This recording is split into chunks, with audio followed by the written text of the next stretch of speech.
بسم اللہ الرحمن الرحیم۔ السلام علیکم ناظرین، تمام ناظرین کو راہدین چینل میں دل کی گہرائی سے خوش آمدید۔ تصور کیجئے صبح کی نماز کے بعد جب قلعہ خاموشی اوڑے ہوئے تھا، اچانک باب وسطی کھلتا ہے اور قلعے سے رومیوں کا طوفان سیلاب باہر نکلتا ہے۔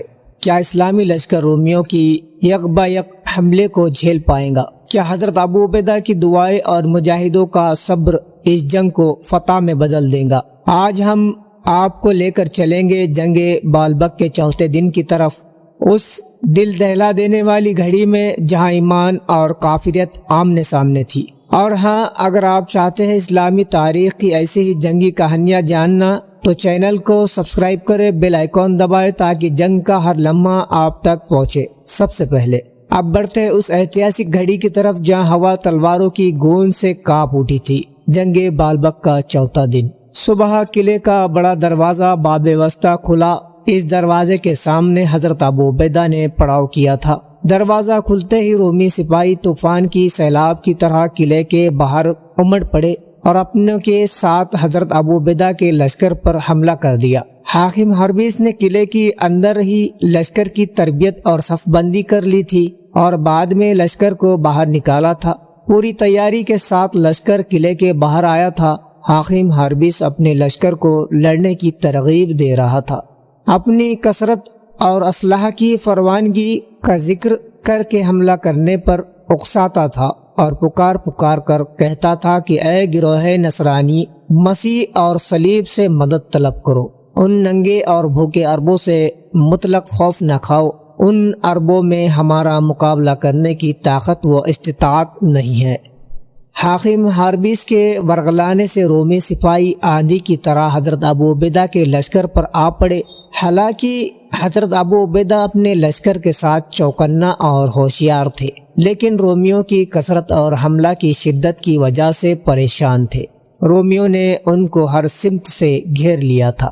حضرت ابو عبیدہ نے مجاہدوں کو پکار کر فرمایا کہ آج رومیوں نے اپنی پوری طاقت کے ساتھ حملہ کیا ہے، تم مطلق نہ گھبراؤ اور ثابت قدمی سے ان کا مقابلہ کرو۔ اگر آج تمہارے قدم اکھڑ گئے تو اسلامی لشکر کا رعب و دبدبہ ختم ہو جائے گا اور ملک شام میں یہ بات پھیل جائے گی کہ بالبک والوں نے مسلمانوں کو بھگا دیا۔ نتیجتاً تمہاری ہیبت و دہشت رومیوں کے دلوں سے جاتی رہیں گی۔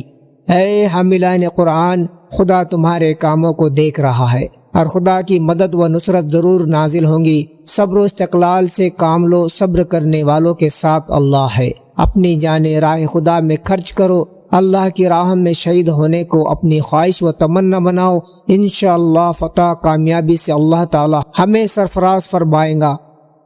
حضرت ابو عبیدہ کے ارشادات نے مجاہدوں میں ایک عجیب جوش پیدا کر دیا اور رومیوں کے امڑتے ہوئے سیلاب کے سامنے مجاہدین مضبوط چٹان کی طرح مقابلے میں جمے ہوئے تھے۔ دونوں لشکر ایک دوسرے میں خلط ملط ہو گئے اور گھمسان کی لڑائی شروع ہوئی۔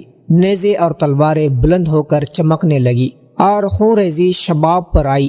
رومیوں نے شدت کے حملے جاری رکھے، لیکن مجاہدوں نے بلند ہمتی سے مقابلہ کیا اور رومیوں کو غالب نہیں ہونے دیا۔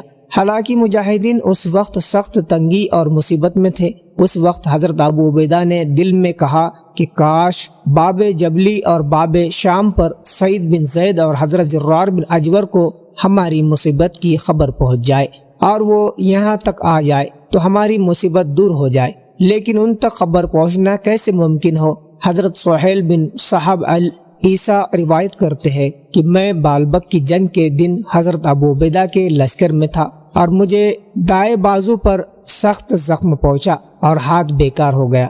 میں ہاتھ سے تلوار بھی پکڑ نہیں سکتا تھا اور رومیوں کی شدت و کثرت دیکھ کر مجھے اندیشہ ہوا میرے دینی بھائی ان قریب ہلاک ہو جائیں گے۔ قریب میں ایک ٹیلا تھا، میں ہنگامۂ لڑائی سے چھٹ کر اس ٹیلے کی طرف بھاگا، اس پر چڑھ گیا۔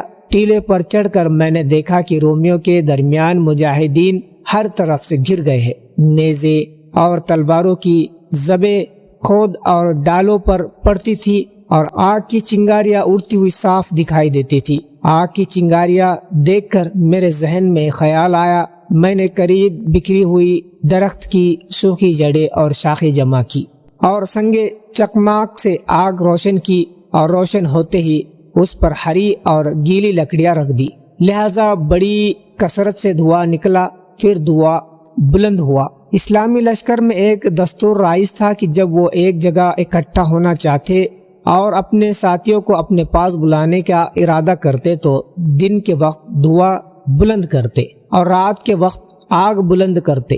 حضرت زرار بن اجور اور حضرت سعید بن زید اپنے ساتھیوں کے ساتھ قلعے کے بند دروازوں کا محاصرہ کیے ہوئے تھے۔ انہوں نے باز کو پکار کر کہا کہ یہ دعا کسی بڑے امر پر دلالت کرتا ہے، ہو سکتا ہے کہ ہمارے سردار حضرت ابو عبیدہ سخت مصیبت میں گرفتار ہوئے ہو اور ہماری کمک طلب کرنے کے لیے انہوں نے دعا بلند کر کے ہمیں بلایا ہو۔ یہ خیال آتے ہی باب جبلی سے حضرت سعید بن زید اور باب شام سے حضرت زرار بن اجور اپنے ساتھیوں کے ساتھ برق رفتاری سے روانہ ہوئے اور فوراً باب وسطیٰ پر جا پہنچے۔ باب وسطیٰ پر جنگ شباب پر تھی، لڑائی کی آگ شعلہ بلند ہو رہی تھی، نیزوں کے پھل اور تلواروں کی نوک چمک رہی تھی۔ حضرت ابو عبیدہ کا گروہ سخت مصیبت میں گرفتار تھا۔ رومی بڑے جوش و خروش میں اور ان کو اسلامی لشکر پر غالب ہو جانے کا یقین تھا۔ دفعتاً حضرت سعید اور حضرت زرار کے لشکر تکبیر و تہلیل کے صداؤں بلند کرتے ہوئے آ پہنچے۔ رومی اس وقت قلعے کی دیوار اور اسلامی لشکر کے کیمپ کے درمیان تھے۔ اب صورتحال یہ ہوئی کہ حضرت سعید اور حضرت زرار کے لشکر قلعے کی دیوار کی طرف سے آئے، لہذا اب رومی لشکر دو سمت میں اسلامی لشکر کے بیچ میں واقع ہو گیا۔ اسلامی لشکر کے کیمپ کی سمت اور حضرت ابو عبیدہ کا لشکر تھا اور قلعے کی دیوار کی سمت میں سعید اور حضرت زرار کے لشکر حائل ہے۔ رومی لشکر اب نہ آگے بڑھ سکتا تھا اور نہ پیچھے ہٹ سکتا تھا۔ دونوں طرف سے مجاہدوں نے شدید حملہ شروع کیا۔ کمک آ جانے کی اطلاع ملتے ہی حضرت ابو عبیدہ کا لشکر اب دوہرے جوش سے قتال کرنے لگا۔ قلعے کی دیوار کی جانب سے حضرت سعید اور حضرت زرار نے ایسا سخت حملہ کیا کہ حاکم ہاربیس بوکھلا گیا۔ دونوں سمت سے مجاہدوں نے رومیوں کو پیس ڈالا، سروں کو تنوں سے جدا کرنا شروع کر دیا۔ حاکم ہاربیس نے چلا کر رومیوں سے کہا کہ عربوں نے مکر و فریب کر کے ہم کو اس طرح نرغے میں لیا ہے کہ ہمارے اور قلعے کے درمیان ان کا لشکر حائل ہو گیا ہے، لہذا آپ سختی سے لڑو اور داد شجاعت دو۔ لیکن رومی زیادہ وقت تک ٹھہر نہ سکے، پیٹھ دکھا کر بھاگنا شروع کیا، لیکن قلعے کی طرف بھی بھاگ نہ سکتے تھے کیونکہ وہاں حضرت سعید اور حضرت زرار کا لشکر موت کا تماچا مارنے کے لیے کھڑا ہوا تھا۔ لہذا رومی لشکر کے سپاہی میدان جنگ کے بائیں جانب سے پہاڑ کی طرف بھاگے۔ حاکم ہاربیس بھی فرار ہونے والوں میں شامل تھا۔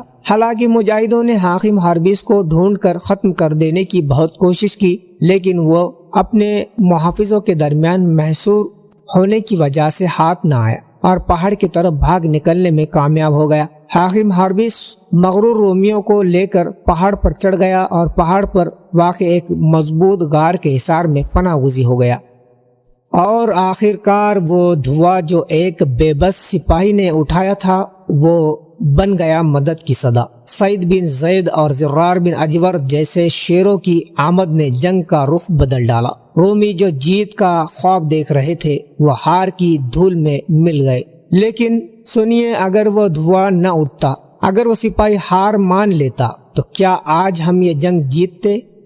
کیا آپ نے کبھی ایسا کوئی لمحہ دیکھا ہے جب ایک چھوٹی سی کوشش کسی بڑی فتح کی وجہ بن جائے؟ نیچے کمنٹ کرے اور بتائیے۔